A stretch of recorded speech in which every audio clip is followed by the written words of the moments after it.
What can you tell us about availability for Philly? Availability, Pep Biel is out. He's got a tendon injury, nothing to do with the hamstring injury, but he come back. He's got a new tendon injury, which will probably put him out for the season now. So he'll be looking at next pre-season to start training. Other than that, Privsy's back. He hasn't trained for a number of days after the tackle against DC, where the lad got booked, and that could have been another red, by the way, as well, when I watched that back. So he had a nasty ankle injury. He's back. Tim's back from international duty. Bill's back from international duty. And Harry's back training with us full-time as well. So I'm hopeful that we can get him minutes on Saturday as well. I'll go with Pep first. When did you, I guess, find out about how severe the injury was to keep him out for the year?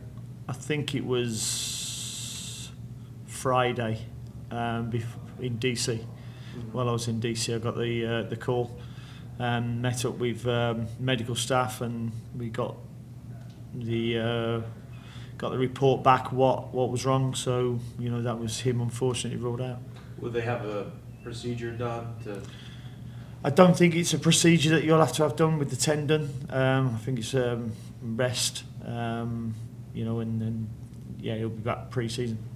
As far as Harry, do you feel inclined to start him more so, or would you be wanting to play him off the bench? I've only seen him. I've seen him 3 days in training this week. We'll have a look at him again tomorrow. If he feels good enough to start, then I may start him. If he's not, then it will be definitely minutes coming off the bench, because we need to get minutes into him. And I've said to you before, it's really hard to get minutes into players with the lack of game time that you can play. But he's coming available at a really good time for us, because we want our best players available for the games to come. Did you guys scrimmage at all during the break? Do we have a friendly? Yes. Yeah, sorry. It. We had an in-house practice game. Yeah. To give, then that was to basically. To give some minutes to people. Yeah. Harry didn't play in that. He didn't return to full training until Monday. The loss of Pep, obviously for you guys, is not necessarily a shock to the system, just because you've been playing a while without him. How does maybe the fact that you had a lot of that 9-game run without him maybe soften that blow? Yeah, I think it'll give the players certainly confidence, knowing that we've already done it without Pep as well. It obviously would have been nice to have him coming back at this period, given the player he is and the numbers that he's produced this season. But we know we can do it with or without Pep as well. One of the things we talked about earlier in the year is how much Zaha kind of has that ability to get underneath the skin of the opposition, and I think you saw the full personification of that in DC. What is it like to have a player like that on your side? Good for us, not so good for the opposition. Because they can get frustrated with him because of what he can do with the football. He can make people look silly at times, which the red mist allows that. It gets the red mist flowing down very quickly for them, and it happened last week or the week before at DC as well. I know Philly, obviously this game has really nothing in them for anything other than momentum, but how do you, I know that you will mostly focus on yourselves, but how does that element maybe play into kind of how much you guys have to focus on, not just the desperate nature of this game, but how much is at stake? Yeah, we know what's at stake, and to be honest, we've been pretty playing football like that for a long time. We know that we've had to play winning football to get to the position we're in now. So because the middle period we had in the league, we've been playing must-win games. First I'd like to congratulate Philly on winning the Supporters' Shield. Great achievement. Coming top in the regular season. And I don't expect anything different from them, because they're going into a playoff period the same as us the week after the game, and they'll want their players who haven't played for a couple of weeks to play. I wouldn't expect them to miss or rest any players, because then they go into a playoff period with having 3 weeks without a game. Last one for me, just from the standpoint of Edon, I know that you might have been maybe snake bit in maybe 2 of the last 3 games just because you've had things beyond your control that have maybe limited his chances, but how much are you encouraging him to kind of get back to the form we saw in Miami prior to that? Yeah, I mean, listen, it's 3 games. That's not a lot for a centre forward, especially a young centre forward like him. You know, what is it, 3 games or 4 games since he scored a hat-trick against, Miami. So, yeah, I've got no qualms about it and how we'll start scoring goals again. Carol? Does Biel's injury situation jeopardize his future here long term? No, I don't believe so, no. And then Ream, I wondered if did you and Pochettino have any conversations? Was his decision? No, we didn't. He went and played the first game against Ecuador. Yeah, and then he didn't play the second game. So, he's enjoyed camp. Obviously, it's been a good one for the US, and he's come back, in good spirits and good form. And then it just seems like this team has played big in big moments.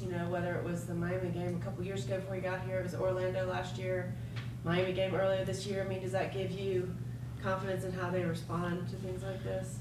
No, I think what gives me confidence is the fact that we're a team going into this game that's won 10 out of the last 12 games. I don't think there's anybody really with that sort of form in the last 12 games. So that's what we have got behind us. We know what we can go and do against any team, and that's what we have to do on Saturday. It's obviously putting a lot of confidence in Harry to say you may start him because he knows what to do. He's a veteran player. He's probably in a better place now than he was when we started him against Red Bull, because he hadn't done a pre-season then because of the injury. For the last 4 weeks he's just been doing fitness work, so his body is probably in a better position now to go into this game than he was against Red Bull. Thanks. One more on Pep, if that's all right. Just can you explain a little bit from the conversation and how he took the news that he wouldn't be continuing on the season? He shared a little bit on his social media about kind of his views, but just want to hear how he took it. Yeah, I don't do social media, so I don't. Somebody had told me about something that was posted, but it sounded like it was like a third party post. Yeah. Yeah. Sure. But I've spoken to him. He's obviously disappointed. He's done really well this season. It happens in our sport, unfortunately, and it's happened at an inopportune time for him. So he's naturally disappointed, but he's very supportive of the players.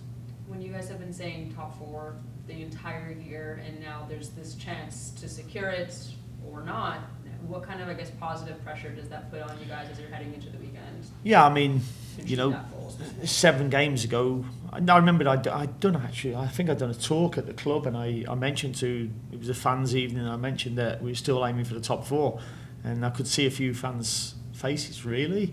Now we're here at the last game, and we've got an opportunity now at home to get to the top 4, so that's always been our aim, and it's in our own hands to go and do that now.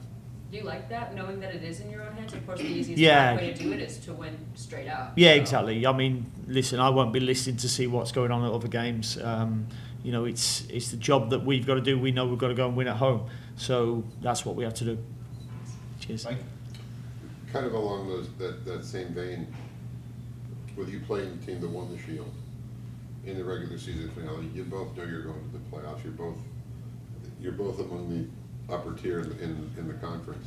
Is this a game where, and I think I know the answer, but is this a game where there's the message of let's send a message to the Shield and the Shield winners and saying, look, congratulations on a great season, but we're not to be overlooked? I don't think it's about us sending any kind of message, but it's just being, efficient in what we do. There's not many points between, the other 8 teams in the playoffs in the conference, in the Eastern Conference this year, and that just shows you how tight. We had a really tight game with Philly at their place and succumbed to a last-minute goal. So we know that we can go and compete with them. We have to just turn it up another few decibels and to get the result this weekend. And getting the opportunity to close out the regular season at home in front of the home fans who you've raved about all season long. I mean, you expect anything, maybe another level from them as well? Yeah, no, I expect it to be similar to what it was with the Miami game. The expectation will be there, but the atmosphere will be electric, and we're looking forward to that. Is there a thought that maybe folks, I mean, people within the league recognize the season you guys have had, but maybe in the periphery, like, what is Charlotte doing here? I mean, they're so young. What are they doing here, being a contender for the top Yeah, four? I think I've said a couple of times before, we're probably not one of the most fashionable teams in the league just yet. But maybe we'll start becoming trendy if we, knock a few out in the playoffs. Steve? The spirit of the team in training over the past weeks during the break and stuff, I mean, what's the intensity been? It's been good. They had a couple of words off me today because I wasn't happy with the standard today. But they're few and far between in the training sessions, to be honest. The attitude's been good. The application's been really good. Training's been good and the intensity's been right up there because that's the requirement that I want in every day. Because you've talked about that consistently over the time, but is it at a point when the best teams that I've covered, that usually is coming from within the team itself, not from the coaching side? Yeah, no, it's not coach-led, definitely. It's player-led. I've said many times, two of the best trainers are two of the best players, Ashley Westwood and Adilson, and they drive the training sessions at times. And, I think by having them regularly with us helps us. Are the players holding each other accountable? Yeah, they do. They're a good group, to be honest. They are a really good group to work with. They just need a little nudge every now and again, and they got one today. Okay. And just going back to Wilf, and talking about the effect he can have on other teams.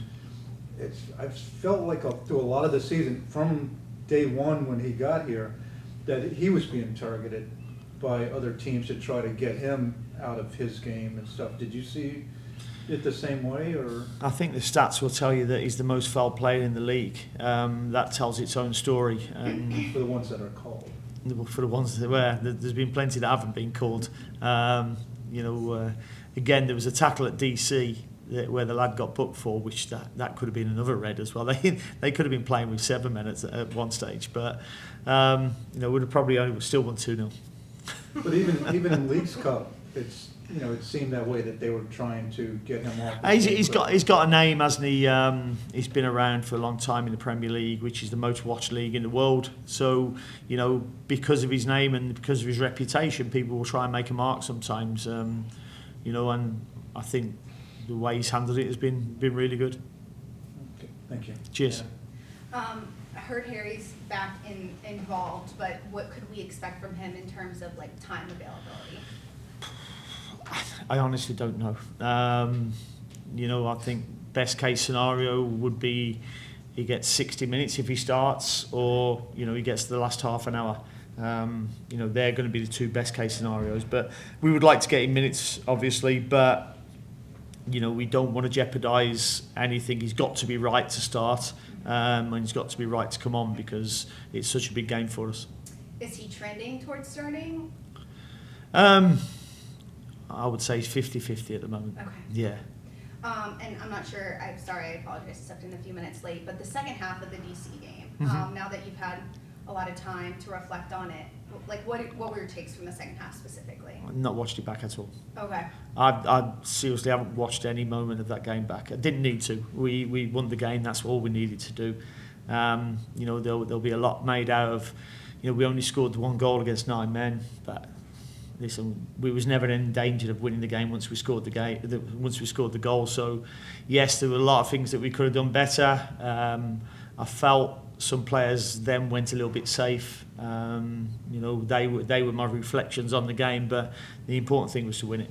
So it wasn't second half hit, you weren't itching for, I mean, obviously you always want to score, but you didn't feel, you felt like you could close the game out with that one goal? Like, were you happy And we with knew that we knew scoreline? we knew we could close the game out of that scoreline, but we wanted to score more. You know, we lacked a little bit of quality in the final third, but it was a comfortable 1-0. You know, and I never felt in any trouble, to be honest. You know, and no, yeah, we did what we had to do. Okay. Yeah. Did you feel the absence of Bronico, Melanda, Westwood in that one? Like, anything specifically where you're like, wow, we could have really used? No, I think anytime you miss them 3 players, you're going to notice it because, as I said earlier, you know, Adilson, BB and Westy have been pretty much mainstays of the team. So you're going to miss them coming out, and it will bring some players in that probably haven't played as many minutes as you would like. So when it was 11v11, yeah, you felt like you probably missed them. When it went 11 versus 9, then no, you know you're okay then. Billy, like you had said, and I think we all expect them to start like they're starting 11 on Saturday. They play super high energy, a team that's pretty athletic. For you, how do you, from a defensive standpoint, maybe stop that or really do a good job to? You've got to be really composed on the ball against them. If you make errors in your own half, they pounce on it. They're a really good counter-pressing team. They set up like a Red Bull team. You know, I think with the athleticism they've got within the team, they're probably a better Red Bull team at the moment, which is why they've gone and won the Shield this year. And you know, congratulations to them for that. They've played their own way, and they've been really good at playing their own way as well. So we have to go into it and play our own way, but we've got to be composed on the ball and not give too many balls away in our own half for sure. Okay, thank you. Cheers. We'll go to Sam Spencer. Hey Coach, how are you doing? I'm good, thank you, Sam. Yourself? Can't complain. Did you enjoy your international break? I did. It was all right, thank you. Yeah, not bad. England won both the games. Yeah. So my first question for you, can you tell us about the Team Gala? The team what, sorry? Gala. The Gala. What's the gala? Team event you had on Monday. Oh, the awards night. Yeah, sorry. Yeah, no, that was a really good night. You know, everybody came together to do some awards. I'm not sure that anything's been released about who got what yet. So unfortunately, I'll have to refrain from telling you that. But it was a great night for all, and you know, to celebrate the season we've had so far and hopefully what's to come. Don't worry, Instagram did tell us a lot. Okay. For example, you know, we saw Inan got the award in memory of Anton, and so I wanted to ask, you know, how even though you came after, you know, Anton's club at the time of the club, you know, you might have known him at 40. What does it mean to the club to continue to honor his legacy like that? I think it's really important because, you know, Anton started with the club. We've got one of his sayings on the wall before we go out as well. And I think that's part of, you know, what this club is about, and, you know, not forgetting people who've been a part of this journey as the journey goes on for the club. And, you know, his partner was at the awards again, and, you know, we make sure that, you know, it's a big part of it still. So speaking about the journey, you've been through 33 matches. You know that you're going to have at least 3 more. What are your big takeaways from this year so far as you get ready for the playoffs? I think performance-wise, I think we've been more consistent this year than we was last year. I think players are certainly in a better place. We've had game changers, which we probably didn't have so much of last year. We relied on a really solid defence last year. I think we can score any type of goal now. So yeah, all in all, it's been a good season. It's been a bit of a roller coaster, you know, an up at the first 10 games, a down for the next 10, and then an up for the last 13 games. So you know, it's been an interesting season, as they always are, and you very rarely find any team that's, you know, constantly growing all the time. But we've come good at the right time, as I say, and going into the playoffs, if we can win this game and we suddenly go into the playoffs winning 11 out of the last 13, and be a better record than that. Do you have any preference who you'd like to face? No. Whether it, No preference at all. No preference, and don't really want to avoid anyone either. So it's whoever comes. And before you've talked a lot about belief, where is your belief and where is the team's belief right now? No, I think we're pretty steady where we are. We've never got too high, as I've said before, and we know, and I've said the points differences in this league has shown that any team can beat any team, and that's what playoffs become. I think that's why the MLS Cup becomes a bigger thing than the Supporters' Shield. In the UK, it's a bit different. The Supporters' Shield would be the thing to win, because now it becomes a knockout competition. You've got to be good on the day, so you've got to get your team ready for that day when you play playoff games. And finally for me, you obviously earlier on this call you mentioned that Pep is indeed out for the season, but the team has been on a tear without Pep. Who are you looking to lead this team through the playoffs? I'm looking to all of them, to be honest. There's no individual. It's going to be a collective effort. So they've each got to push each other. They've each got to go and reach the performance levels that they know they're capable of. Same thing in the locker room? Same thing in the locker room, yeah. Cheers. Best of luck this weekend, Coach. Thanks, Sam. Next we'll go to Scott Fowler. Hi, Dean. How are you? Yeah, I'm good, thanks, Scott. Just two from me. First of all, you mentioned the importance of a top four berth, and you mentioned that a bunch of times. But I just wondered if you could explain a little bit more why that is so significant in MLS. It's so significant because you get to play more games at home. So if you finish in the top four, then the best of three games. If you end up playing three games, two of them will be at your home venue, and we know how strong we are at our home at the Bank with our supporters behind us. And I think we've only lost three games at home this season, and a couple of them a little bit dodgy, I must admit, but we know we're really comfortable at home, so it gives you such a big advantage. Thank you. And the last one is, I think you mentioned earlier about the last Philadelphia game, which I don't remember much about. Can you describe, in your words, why they were able to pull that out? When I recall the game, it was a very, very even game, pretty much fought within the middle of the pitch. Neither team went and pressed high. Both teams pressed from the middle of the pitch. There weren't loads of chances in the game at all. They scored from a cross down our right-hand side, and the lad scored a hell of a strike. And then, we got into it in the second half. I thought we created some really good chances second half. Equalised from a cross as well with Wilf, and then it looked like it was going to go and be a draw. I think it went a little bit end to end, and then they threw a ball in the box and we missed it, and they scored. So in the last minute, I felt it was an undeserved loss at the time. I thought a draw would have been a fair result. I thought we were two evenly matched teams. Thank you. Cheers, thank you. We talked to Kalina earlier, and I asked him about the period of time where he was benched and how he came out on the other side. I'd just be curious, what did you notice from him in the redemptive moments of him coming back that got him through that tough period? I think I've always said when he plays at his best, he makes difficult saves look easy.